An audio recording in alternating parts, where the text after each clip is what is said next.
Disclaimer: I am not a doctor. This video is strictly opinion-based and is by no means professional medical advice. Do with the information from this video as you will, whilst maintaining a healthy attitude towards food. Well, here we are, 2 videos in 1 week. This is a special one.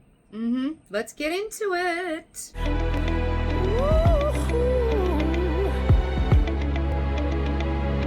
Never gonna stop now, baby.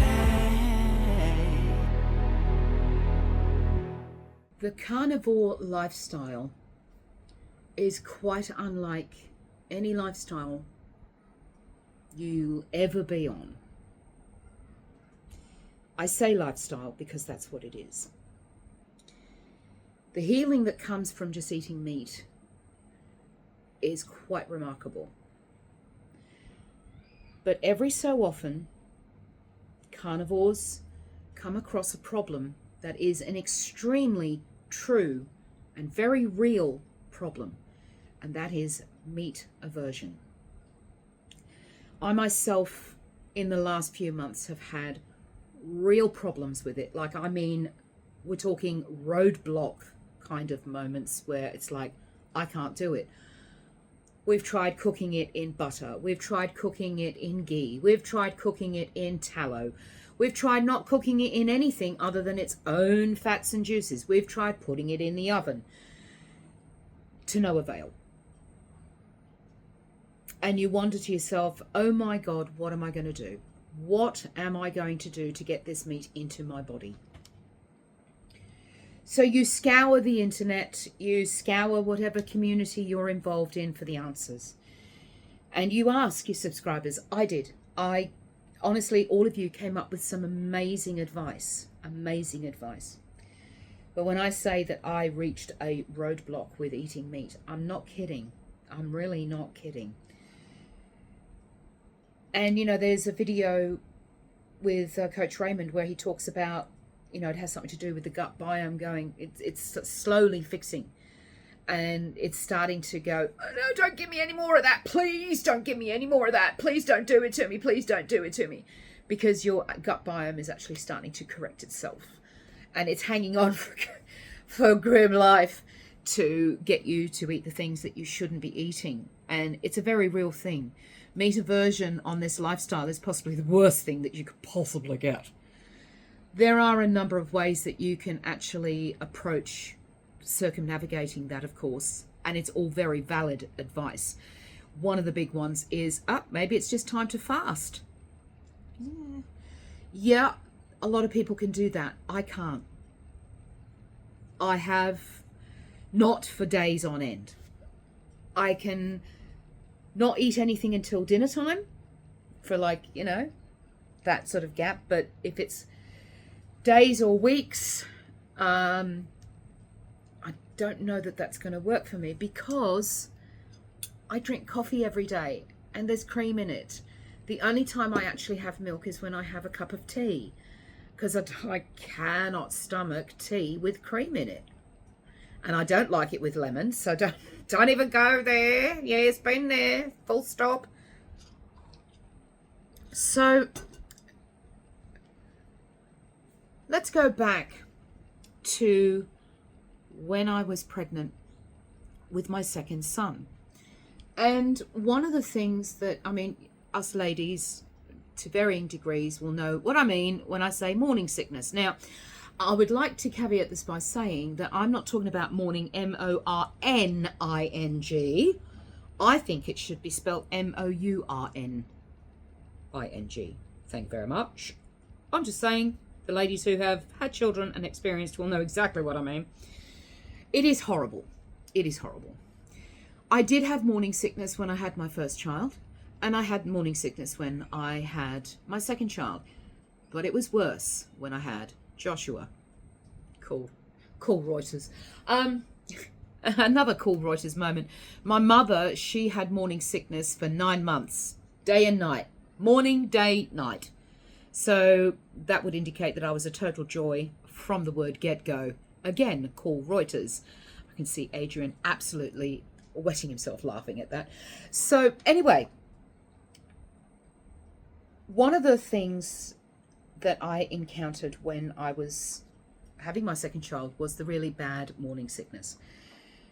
I couldn't handle the cooking of food, the smell of cooked food, cooking food, anything. It didn't matter. I couldn't even get into me the stuff that I know now is actually bad for you. So it didn't matter what it was. It was a battle and a half. But one of the things that I did, you know, that old tale when you're taking medicine as a kid, and so, oh, just hold your nose, you won't taste it. So that's what I did to actually get some nutrients into my body when I was pregnant. Now, the thing is, your mindset when you are pregnant, you're thinking, oh, you know, I've got this little human growing inside me. I've got to get some nutrients into my body. I've got to eat. You know, I had friends tell me, don't worry, the baby won't starve. Yeah, maybe it won't starve, but it'll start sucking out the nutrients of what I've got there now and leave me with nothing to support it. So you're very much aware that you're supporting another little human life. So, you know, why should that change when you're not pregnant, when you don't have to support another little human being inside you? That should apply, period, for everybody across the board, male, female, whatever. All right? So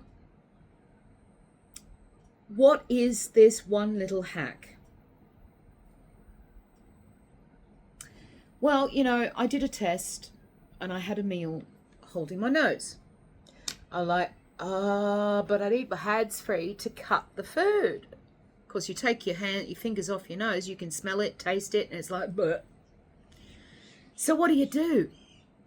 If you don't want to fast and you feel like your body, like me, I just feel, yep, fasting is a very valid way to push through this. But I don't want to fast because I can feel that my body does actually need nutrients right now. Could I do it in little bits and just have like one little piece of meat and do that a few times during the day? That would work generally, yes, but I cannot eat it, period. Not even in small little increments. I'm really stuck between a rock and a meaty place here. So what do when you want to do this, and you want to eat the meat, you want to get it into your body to get the nutrients so that you can heal, but you need both hands to catch your meat?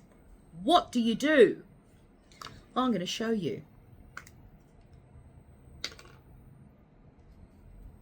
This is a swimmer's nose clip. Now, I'm sure you could go onto Amazon and you could find some nose clips and stuff like that. I got, not sponsored, I got mine from Speedo. It costs $20 and it works. So, if you are faced with the problem of meat aversion and you don't want to fast, but you still want to ensure that you get some nutrients into your body by eating meat, and you've got that aversion, block your nose. Now, what I'd like you to, you got homework. Yep, you got homework. What I'd like you to do today or tomorrow, when you make your meal, and you're sitting there in front of your meal, and you're about to cut into it, cut a piece of meat off, put it on the end of your fork, right? Block your nose, and shove that in your face. And eat the meat. You comment below and let me know, could you taste that meat while your nose was blocked? Chances are that if you couldn't taste it while your nose was blocked, blocking your nose during those moments when you have meat aversion and you're very conscious of getting meat into your system, that is going to be a very valuable hack to have, a very valuable thing to have in your tool belt to get you through it. So that is my official first carnivore hack. Go forth and astonish, ladies and gentlemen. I will go and I will ask you to be kind to those around you. Don't take any crap. Protect your peace and be kind to yourself. You are loved, you are appreciated, and you are enough. your nose.